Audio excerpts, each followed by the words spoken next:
A dangerous game of escalation defines the war in Ukraine. Drone warfare, once a supplemental tactic, is now the core of this global conflict. Each time Ukraine fields a new drone strategy, Russia counters. Then Ukraine adapts again, a relentless cycle of military innovation. Each side races to neutralize the other's defense systems. But this time, Ukraine appears to have broken the deadly pattern. It has deployed new weapons, drones that hunt not just hardware, but the very operators guiding Russia's unmanned air force. That drone struck a vital Russian military unit, and the aftermath was devastating. The story starts with a feared formation, Rubicon. Officially, the Center for Advanced Unmanned Technologies, this elite drone warfare unit was formed in August 2024, a direct response to Ukraine's growing dominance in drone combat. Rubicon's mission was simple, ambitious: to defeat Ukraine at its own game of modern warfare. The unit specialized in using drones to find, track, and annihilate Ukrainian troops and their supply lines with lethal speed and precision. Within months, Rubicon became a nightmare for Ukraine's defense. It was Russia's apex drone command, reshaping the Kremlin's war analysis. Multiple sources, including Forbes and RFE/RL, described Rubicon as ruthlessly effective. The unit fused reconnaissance drones with deadly first-person view strike drones, extending what soldiers grimly called the kill zone. These zones choked movement for Ukrainian soldiers.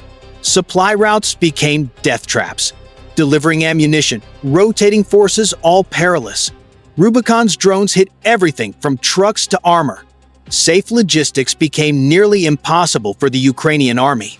The more Rubicon operated, the harder Ukraine fought to supply its front and keep its troops alive. But Rubicon's true danger wasn't merely its modern weapons, it was its military strategy. Its operators were ghosts. They worked from secure bases, far behind Russian lines, deep inside occupied territory. These skilled pilots controlled their drones remotely, from command posts that were virtually unreachable. Ukraine's standard FPV drones, small craft with limited range, couldn't fly far enough to strike back. Long-range drones, potent weapons for strategic targets, were too valuable for a single drone command post. Rubicon had found a sanctuary, a tactical sweet spot where it could operate safely, completely shielded from retaliation. Maria Belinska stated the unit was expanding, projecting 5,000 to 6,000 personnel by autumn, a significant military update, spread across multiple command centers. For Ukraine, Rubicon was one of the most urgent threats of the entire war. Not just another drone team, it was a complete system, a force multiplier for Russia's military power. If Ukraine could not strike Rubicon's operators, it faced the risk of losing more ground. Then, on November 4th, HUR announced a strike. The target, Avdiivka. That day, Ukraine's main intelligence directorate, HUR, confirmed a precision strike against a Rubicon headquarters in occupied Donetsk. The military news appeared on HUR's official Telegram channel. It explained that Ukrainian operatives had located the Russian Rubicon Center, operating from a shattered, partially destroyed building. The message was blunt. One of Russia's most advanced units was hit. The post described Rubicon as among the most combat-ready structures of the Russian occupation army, a key element of their warfare, noting the enormous resources Moscow poured into this defense technology. The moment the target was confirmed, HUR acted. Ukrainian forces launched a new wave of drones at the site. What followed was precise, and it was brutal. The Rubicon command post was struck repeatedly. The explosions buckled the structure, causing a partial collapse. Inside were officers, technicians, and pilots, the very people orchestrating attacks on Ukraine's troops for months. Ukraine reported multiple Russian personnel killed. Independent verification is pending. Casualty figures remain classified. Intelligence confirmed the losses were severe. The true shock of this military operation, however, wasn't the target. It was the weapon. GUR intelligence revealed a new kind of drone, one Russian defense systems had not seen, the FP-2, from Ukraine's own Firepoint. This was no small kamikaze drone. not like the FPV swarming the front. Nor was it a large, expensive strategic asset for deep strikes. Instead, it defined a new class of modern weapons. A medium-range, high-payload strike drone, a new tool for this modern warfare. It was built to penetrate occupied zones, striking fortified command posts. This new defense technology bridged the gap between cost and lethal range. This gave Ukraine's army a weapon both powerful and practical. The FP-2 carries a warhead up to 105 kilograms, or 230 pounds, enough to level a two-story building, enough to annihilate an entire platoon of soldiers. Its range, 200 kilometers, 124 miles. It could launch from friendly territory and still hit deep. For all its power, its cost is low. An estimated $55,000 per unit. Less than 1/10 the cost of a cruise missile. But its destructive power in urban warfare is immense. This was not the FP-2's first taste of war.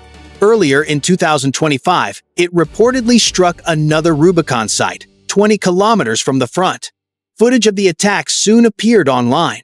The video shows the FP-2 climbing into the night. Its fuselage, more like a small plane than a drone, dissolved into the blackness. The feed cuts to the onboard camera. Grainy, black and white, a building surrounded by trees. The drone accelerates, hurtling toward the target. A flicker on the screen. Then, the feed goes dead. Seconds later, a separate reconnaissance drone, loitering nearby, records the aftermath. A massive, silent explosion blooms, illuminating the night sky and confirming the successful use of these advanced weapons. Open-source videos suggested multiple FP-2 impacts 20 kilometers behind the line. This military update showed Ukraine launched more drones, follow-up strikes to finish the job. That earlier success proved the concept. The November strike in Avdiivka, however, was a strategic escalation.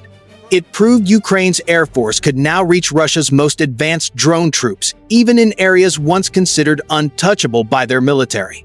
Rubicon's operators, once working with impunity behind the lines, now understood. No place was safe from these new threats in this global conflict. The psychological impact of this military strategy was as potent as the physical destruction. Rubicon had symbolized Russia's technological edge. Its operators were the invisible hand crippling Ukrainian logistics. But after the Avdiivka strike, the hunters had become the hunted. Kyiv's officials framed the operation as deterrence and retribution. For them, this was not simply a tactical military success. It was an act of justice. A GUR announcement declared that every war crime committed by Russia would face its just retribution. Beneath the war analysis, there was another layer: revenge. The attack's location was symbolic: Avdiivka, a city carrying immense emotional weight. The battle for Avdiivka, from October 2023 to February 2024, was one of the most brutal clashes of the war. Both sides suffered staggering losses. For Ukraine, Avdiivka's fall was a painful defeat, losing one of its strongest fortresses in Donetsk. The city became a symbol of the heavy price Ukraine paid for its defense. Military news reports at the time, like Newsweek, cited official data.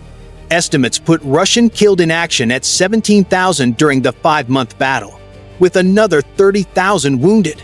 The total casualty count neared 47,000. Ukrainian losses were also severe, though the exact figures remain undisclosed. Thousands of Ukrainian troops were likely lost in the chaotic withdrawal. The civilians caught in the crossfire suffered terribly. Of a pre-war population of over 30,000, most fled or were killed. When the fighting ceased, Avdiivka was only rubble. The destruction of Rubicon's base in that city a year later was pure symbolism. This military strike wasn't just about neutralizing a drone unit. It was a reclaiming of honor, a reckoning for one of the war's darkest hours.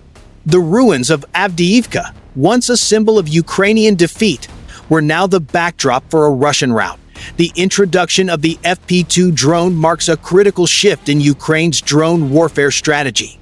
Ukraine now fields a mid-range defense system capable of deep strikes without the price tag of millions of dollars for each engagement.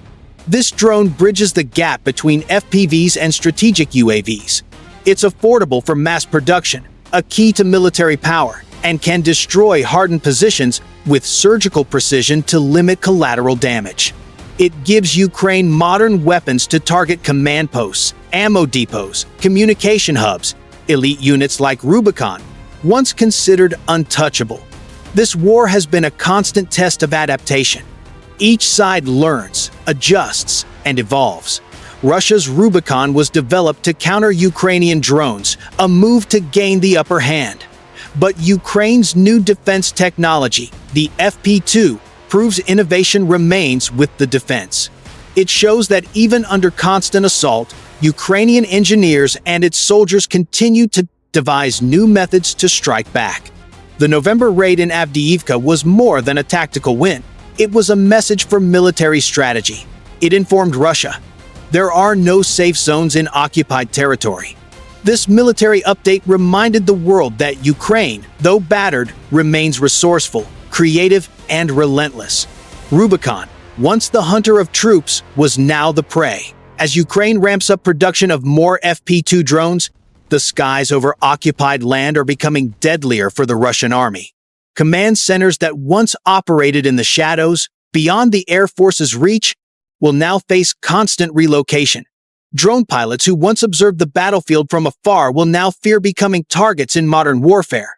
The FP-2 may not decide the war's outcome, but it alters the rules of engagement. Every new strike proves, in this war analysis, that intelligence, technology, and sheer will can overcome staggering odds. In this brutal war of machines, a key bit of military news is that the biggest army doesn't always win. It is the side that learns the fastest.